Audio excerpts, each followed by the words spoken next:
mean, for you in particular, first game back, I mean, your impressions of how it went? I feel like it went not so good, not as we expected as a team. We put a lot of work into this team, both on offense and defense, and it didn't come out how we wanted. And we got to come out starting on Monday and Tuesday, ready to get prepared for next week and come out better. With the secondary in particular, I mean, the numbers portray struggling in some ways. I mean, what did you feel was the biggest issue there in some ways? One is communication, and two is just playing football. I've always been saying this since I got here my freshman year. Coach G, he's always been putting the defense in the right position to make plays, but at the end of the day, we got to be able to play football and make those plays. So starting with that is the communication side, making sure everybody on the secondary is on page across the board, and then is lined up playing football.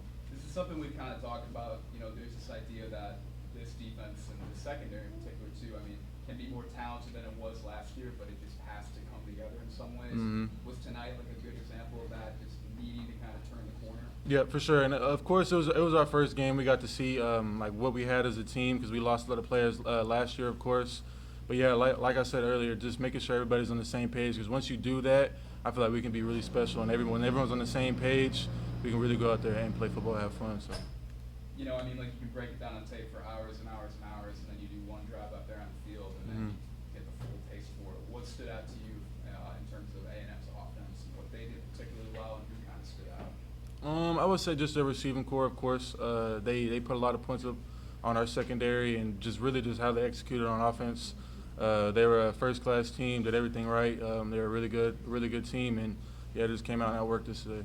What does the secondary have to do going forward to kind of try and get to that level where they can fulfill that potential? I would just say making sure everybody's on the same page, making sure everybody knows the keys, making sure everybody knows the reads, and then just making sure everybody's on the same page communication-wise.